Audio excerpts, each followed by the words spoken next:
নমস্কার, আমি সুস্মিতা সরকার। সবাইকে সনাতন জ্ঞান বাংলায় স্বাগতম। আজকে আমরা মহিষাসুরের জন্ম বৃত্তান্ত সম্পর্কে জেনে নিব। মহিষাসুরকে চিনি না এমন মানুষ বাংলায় পাওয়া ভীষণ দুষ্কর। কিন্তু মহিষাসুরের জন্ম সম্পর্কে বিশেষ বর্ণনা আমরা কয়জনই বা জানি। না জানলেও কোনো সমস্যা নেই, আজকে আমরা সবাই জেনে নিব। মহিষাসুরের জন্ম সম্পর্কে বিস্তারিত আলোচনা করা হয়েছে কয়েকটি বিশেষ পুরাণে। তার মধ্যে উল্লেখযোগ্য কয়েকটি পুরাণ হল বরাহ পুরাণ, বামন পুরাণ, কালিকা পুরাণ এবং দেবী ভাগবত পুরাণ। দেবী মাহাত্ম্যম, যেটি মার্কেন্ডেয় পুরাণের একটি বিশেষ অংশ, সেইখানে দুর্গা দেবী এবং মহিষাসুরের যুদ্ধ সম্পর্কিত বিশদ আলোচনা থাকলেও মহিষাসুরের জন্ম সম্পর্কে বিস্তারিত কিছুই বলা নেই। আমরা আজকে বামন পুরাণে বর্ণিত কাহিনীটি জেনে নিব। বামন পুরাণে বলা হয়েছে, অতীতে রম্ভ এবং করম্ভ নামে দুই অসুর ভাই ছিলেন। তারা ছিলেন নিঃসন্তান। তাই অজেয় সন্তান লাভের আশায় তারা ভীষণ তপস্যায় রত হন। করম্ভ জলে নিমজ্জিত হয়ে এবং রম্ভ পঞ্চ অগ্নি দ্বারা আবদ্ধ হয়ে তপস্যা শুরু করেন। ইন্দ্রদেব যখন বুঝতে পারেন যদি তারা তপস্যায় সিদ্ধি লাভ করে বর প্রাপ্ত হন তাহলে সেটা দেবতাদের জন্য ভীষণই দুশ্চিন্তার বিষয় হয়ে উঠবে, তখন ইন্দ্রদেব ছল করেন। ইন্দ্রদেব কুমিরের রূপ ধারণ করে করম্ভকে হত্যা করেন। যখনই রম্ভ করম্ভের হত্যার খবর পায়, রম্ভ শোকে নিজের আত্মহুতি দিতে চান।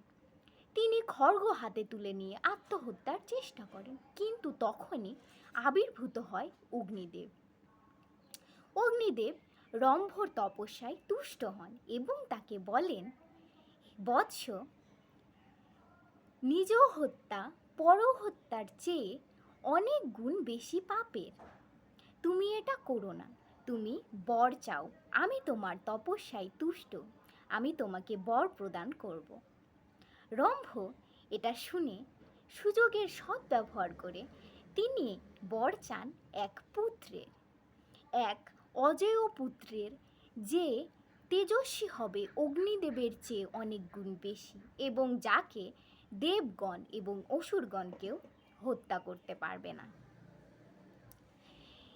অগ্নিদেব তাকে বলেন, তথাস্তু, অর্থাৎ তোমার ইচ্ছাই পূরণ হোক, এবং এরপরে তুমি যে নারীকে পছন্দ করে তার সঙ্গে সঙ্গমে লিপ্ত হবে তারই গর্ভে জন্মগ্রহণ করবে তোমার অজেয় পুত্র। এরপর রম্ভ যান মালবর যক্ষ দর্শনের জন্য। সেখানে কয়েকটি প্রাণী চড়ছিল, তার মধ্যে একটি প্রাণী ছিল মহিষী। সেই মহিষীকে দেখে রম্ভ বিশেষভাবে আকর্ষিত হয় এবং তার সঙ্গে সঙ্গমে লিপ্ত হয়, এবং সঙ্গমের জন্য মহিষী গর্ভধারণ করে। এরপর মহিষীটিকে নিয়ে রম্ভ তার অসুরপুরীতে প্রত্যাবর্তন করেন, কিন্তু কৃতকার্যকারী বলে বান্ধবগণ কেউই রম্ভকে স্বীকার করে না এবং রম্ভ পুনরায় ফিরে আসে যক্ষপুরীতে তার মহিষী স্ত্রীকে নিয়ে। সেখানেই বনের মধ্যে তার অজেয় পুত্র মহিষাসুর জন্মগ্রহণ করে। এরপর একদিন মহিষীটি যখন ঘাস খাচ্ছিল, তখন এক দুষ্ট মহিষের চোখ পড়ে মহিষীর উপর এবং সে তার সঙ্গে সঙ্গমে লিপ্ত হওয়ার চেষ্টা করে। যখন মহিষীটি রম্ভের কাছে সাহায্য প্রার্থনা করে, রম্ভ যুদ্ধে লিপ্ত হয় সেই মহিষটির সঙ্গে এবং মহিষটির দ্বারা রম্ভের হত্যা হয়, রম্ভ মারা যায়। এরপরে মহিষীটি নিজের রক্ষার্থে যক্ষদের শরণাপন্ন হলে যক্ষরা সেই মহিষটিকে মেরে ফেলে। এরপর রম্ভ এবং মহিষীকে যখন একসাথে চিতায় তুলে দেওয়া হয়, তখন সেই চিতা থেকে আরেকটি দুর্দান্ত অসুর বের হয়ে আসে। তিনি ছিলেন রক্তবীজ। এই ছিল বামন পুরাণ অনুযায়ী মহিষাসুরের জন্ম বৃত্তান্ত। আমি আরও কয়েকটি পুরাণে বর্ণিত কাহিনীও আলোচনা করব, যদি আপনারা সেটা শুনতে ইচ্ছুক হন। তো কমেন্ট করে জানান আপনারা শুনতে চান কি না পরের পুরাণের কাহিনীগুলো।